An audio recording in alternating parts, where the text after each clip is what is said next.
Listen to me very carefully. While the world was preoccupied with the dramas of celebrities and pointless politics, a single company quietly took over the world. Do you think I'm talking about Apple or Google? No. I'm talking about a company that started out by making pixels look nice on your computer screen. A company that, under the leadership of a man in a black leather jacket, has achieved the greatest power grab in human history. Welcome to the age of Nvidia. Eventually, you will all realize that we are merely guests in the world of Nvidia. First, let's talk about the gold rush trap.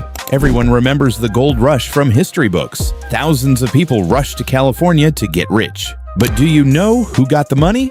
It wasn't the miners. It was the shovel sellers. In 2026, artificial intelligence is the new gold.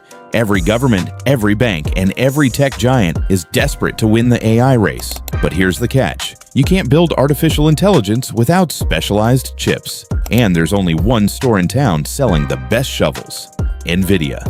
Elon Musk, Mark Zuckerberg, and Saudi princes are lining up to beg this company to sell them hardware. Nvidia doesn't have to compete. They just sit at the gate collecting tolls. They're not just selling chips. They're selling the right to exist over the next decade. If Nvidia decides to stop shipping, your multi-billion-dollar tech empire becomes worthless overnight. This isn't a business. It's a hostage situation. Second, understand the invisible monopoly. Most people think, why doesn't Google or Intel make their own chips?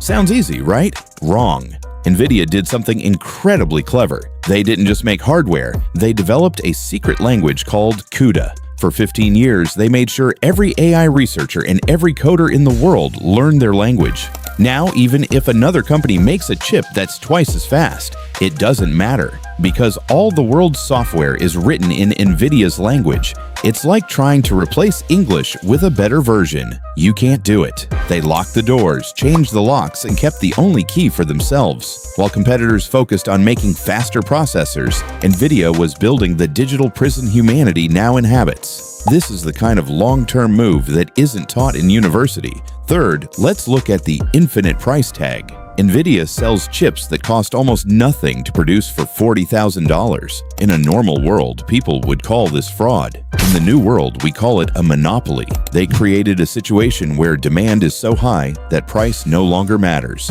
Countries are buying these chips to ensure their national survival. If you have the chips, you have the artificial intelligence that controls your military, your economy, and your surveillance. If you don't, you go back to the Stone Age. Nvidia is the new OPEC, silicon is the new oil, and Jensen Huang is the man controlling the tap. He doesn't need to be president. He owns the hardware that powers the president's teleprompter. The fourth bombshell, the reality simulator. Nvidia is no longer just a hardware company. They are building something called Omniverse, a digital twin of our entire reality. They're simulating every factory, every city, and every robot in a world identical to ours. Why? Because the AI of the future needs a place to practice before taking over the real world. They're building the Matrix, and you pay for it when you buy a graphics card to play games. They're no longer just predicting the future, they're turning it into reality. They test every scenario, every movement, and every outcome on their own servers. When you see a perfectly walking robot or a self-driving car, remember this: it practiced for millions of years in an Nvidia simulation before ever touching the ground. That's the result, my friend. The era of safe office jobs and following the rules is over. The world is being rebuilt on silicon, and Nvidia owns that factory. You can continue to listen to the experts who say everything is fine, or you can look at the tremendous concentration of power happening right under your nose. The guy in the leather jacket isn't just selling you a graphics card. He's consolidating humanity's brain power onto a few square centimeters of silicon. The system isn't breaking down, it's being upgraded, and you weren't invited to the meeting. If you've listened this far, I'm very grateful to you. Before you leave the video, I'll take a subscription and a like. Take care.